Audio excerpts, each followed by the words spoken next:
So let's talk about ancient Chinese art. Maybe set aside what you think you know for a bit. Yeah, because today we're really diving deep. Right, into the Qin and Han dynasties, this like foundational era for China spanning a massive 400 years. Exactly. Often called a golden age, actually. And we really want to explore how these two sort of different empires shaped Chinese art, even, down to what they buried with their dead. It's fascinating stuff. So our mission really on this deep dive is to guide you through why these dynasties matter so much. We'll look at the kind of iconic art they produced and maybe uncover some surprising things about their impact, both back then and, in today's art market. Yeah, there's some truly amazing pieces to talk about, pieces that still captivate us thousands of years later. Absolutely. So let's start by setting the historical stage. We're talking China's foundational centuries, 221 BC to 220 AD, Qin and Han. A huge period of change. It really is. And I think the key thing to grasp is why they're so influential. It's not just history. Their legacy is kind of the blueprint for modern China. How so? Well, they made huge advances in culture, society, science, engineering.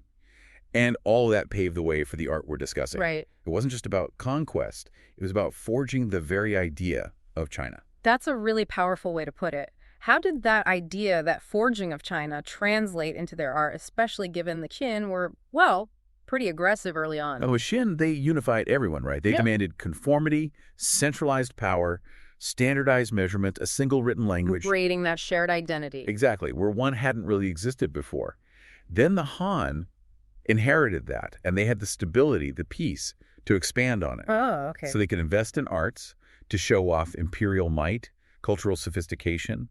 Their art became a way to sort of embody and spread this new Chinese identity. Interesting. So both pivotal, but definitely different approaches to art, reflecting their priorities at the time. Okay, let's dive into the Qin first. A very aggressive start, you could say. It all kicks off with Yingzheng, this formidable king of Qin. By 221 BC, he'd unified the warring states, Han, Zhao, Wei, Chu, Yan. Quite a feat. And then he takes the title emperor, the first emperor of a unified China. But what's really wild is the dynasty only lasted, 14 years? Just 14 years. It's incredible. It crumbled shortly after his death, ironically, from mercury poisoning, trying to achieve immortality, perhaps. Wow. Despite that brevity, though, their achievements were immense, weren't they? Foundational. Absolutely staggering. In just 14 years, they finished big sections of the Great Wall, boosted infrastructure, the economy. And the standardization you mentioned. Crucial stuff. Universal written and spoken language, unified laws, single currency. Now, they weren't known for producing tons of general art. They were basically on a war footing constantly. Right. But those steps, sometimes brutal, laid the essential groundwork.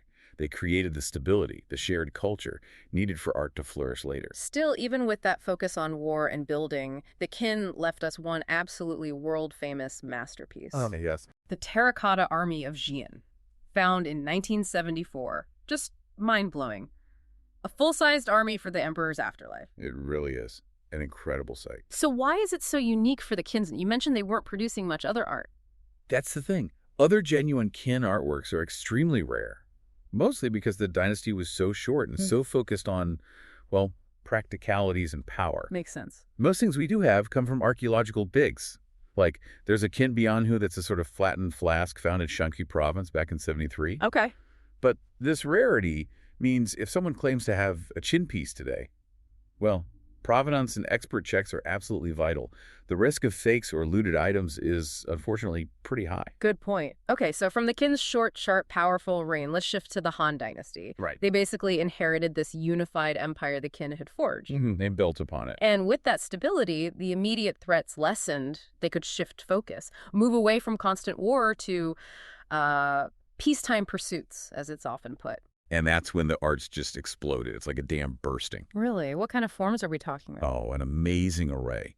Sculptures, really sophisticated ceramics, literature, poetry, paintings telling stories, intricate metalwork, beautiful calligraphy, architecture, even ceremonial weapons and armor became highly decorative. Wow, across the board then. The shift was profound.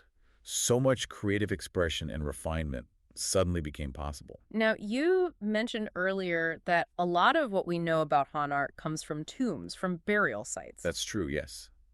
The elite were buried with vast amounts of fine goods. Does that mean we're getting a skewed view, focusing only on funerary art? Or does it reflect their broader tastes? That's a really good question. Funerary art definitely dominates what survived, physically. Right. But you have to remember, these items were often reflections of daily life or maybe idealized versions of it.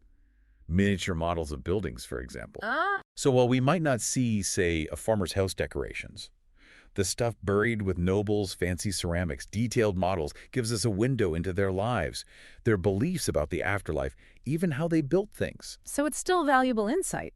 Absolutely. Mm. And the style, typically very ornate, lots of figures, people, or those iconic symbols like dragons and phoenixes that reflects both their sophisticated look and their deep connection to cultural stories that were, well, everywhere in their society. Okay, let's fast forward quite a bit to today. How relevant are these ancient treasures now? Is there still interest? Oh, absolutely. There's a strong and actually growing market for Qin and Han dynasty art. It's quite exciting, this renewed global appreciation. What's driving that, do you think? Well, a key driver is demand within China itself, new wealth, more disposable income. Right. People are reconnecting with their heritage. Interesting. And if you look at market stats, things like paintings, jade pieces, sculptures, furniture, porcelain from this era, they've all seen substantial value increases. And you expect that to continue? For quality items, definitely. Especially those with solid provenance, that documented history of ownership. That surge sounds great for collectors, but does it bring problems too? Like fakes or issues around where pieces came from? You've hit on a critical point there. The market enthusiasm is great, but yeah, it ramps up the need for rigorous authentication. Right. Provenance becomes absolutely key. Without it, the risk of forgeries or maybe items acquired improperly years ago, it's significant. So experts and reputable auction houses are crucial. Totally. They act as gatekeepers, really, to protect this heritage. And yeah, the whole conversation about cultural heritage, repatriation, that's ongoing. But ultimately, the shared appreciation, that's a positive thing. Okay, this is where it gets really interesting for me. Let's look at some actual pieces. The examples you shared really bring this all to life. The mix of daily life, belief, imperial power. They tell amazing stories. Let's dive into our curated gallery. First up, something quite personal. This delicate jade pendant from the Western Han, tiny, just 6 centimeters, with a dragon and a phoenix. Yeah, lovely piece. Probably worn by a wealthy noblewoman. You can see the little ring for hanging it. The jade itself, that grayish white with brown bits, is pretty typical for the period. And it sold well. Very well. Yeah. $100,800 at Christie's in March 2022. Way over its estimate. And what's really insightful, a very similar pendant was found in the tomb of the king of Chu in Jiangsu. Ah, a royal connection. Exactly. It shows these small, personal things weren't just pretty. They were powerful symbols of status, connection, maybe even hopes for the afterlife. Okay, from personal items to symbols of power. This gilt bronze dragon head chariot terminal, Western Han again. It's quite striking, almost 25 centimeters long. It really is. An incredibly detailed look at the flared nostrils, the teeth, that S-shaped horn. This sold for $327,600. Wow, so part of a chariot. Yes, but think beyond just function. The sheer artistry, the expensive materials. It shows how the Han used displays of opulent power. They turned war chariots into moving art, almost propaganda, to impress and intimidate. Fascinating. Okay, next. A rare large jade and glass-inlaid gilt bronze belt hook. Also Han. Very ornate, 14.5 centimeters tall. Owl head does. Jade disc with blue glass. Yeah, a lot going on there. It fetched $88,200. What's interesting is that belt hooks came before buckles, probably from Central Asian horse tribes. Ah, cultural exchange. Exactly. This intricate piece, mixing animal motifs and imported materials like glass, shows that connection. Daily dress items becoming high art, reflecting a really vibrant, connected world. Let's look at a vessel now. The incised gilt bronze phoenix vessel and lid, a bianhu, from before the 1st century AD, that distinctive flattened shape. Right, the bianhu. This one did really well. $63,000 at Sotheby's, a big jump over estimate. These were often sacred wine flasks. Speaker group. Often, yes. And they were collected by scholars, even emperors like Qianlong, centuries later. So they have this historical weight for collectors. Often they have hanging rings attached with a toady mask. It's that. It's a common ancient Chinese motif, like a stylized beast face, probably protective. Seeing it on a Han piece shows that deep continuity of symbols. Interesting. Number 5 is quite unusual. A large, fragmentary gilt bronze goose figure. Han Dynasty. It's just the head, tail, and legs with glass replacing the body. Yeah, it's 44.5 centimeters tall, sold for $44,100. The missing body was replaced with glass, probably much later. Why goose? Symbolism. Geese represented loyalty, discipline values, the Han prize for holding their empire together. Yeah. But also look at the casting technique. It's very refined. Sure. Many goose figures were actually functional, like oil lamps. So it showcases Han technical skill and their values, combining function, art, and meaning. And speaking of power and skill, let's look at weaponry. This gold-inlaid bronze sword, a Dao from the Han period. It's impressive, over 80 centimeters long. It is. Note the gold ring-shaped pommel. It sold for $37,800. It's good to remember. Dao is shorter, single-edged, unlike the longer double-edged Jian sword. Right. The gold inlay here is significant. It suggests weaponry was becoming more than just functional. It's about status, ceremony, maybe showing off wealth from trade networks needed to get that gold. Now, for something completely different but incredibly valuable for historians. Gray pottery models of a two-story Chinese tower and a barn. Han period again. These are amazing. They're burial objects, Minky. And their sale results were just astounding. Christie's 2013, the tower hit $25,000. The barn, $18,750. That was 600% and 900% overestimate. Wow, 900% overestimate. It makes you wonder how many forgotten treasures might still be out there just waiting to tell their story, doesn't it? Absolutely. And their importance, it's huge. Right. Why? Because no actual Han buildings survived. None at all. Pretty much none. Yeah. So these models, they're our best look at Han architecture, daily life structures, invaluable. Give us a 3D blueprint we can't get anywhere else. That's incredible. And interestingly, they often use lead glaze for tomb items, even though it's toxic, maybe linked to Taoist alchemy, immortality beliefs, connecting buildings to the afterlife. Fascinating connection. Okay, number 8. A pair of green glazed pottery hue jars mounted as lamps. Han, 48 centimeters high. Right, hue just means jar. Typically bulbous base, narrow neck. This pair, now lamps, went for $22,500, an astonishing 800% increase over estimate. Another huge jump. What were they originally for? Containing liquids, food, provisions for the deceased in the afterlife. Glazed ones like these green ones, usually for nobles, reflecting status even after death. So a practical item elevated to art for the afterlife. Exactly. It shows how art and belief were just completely intertwined.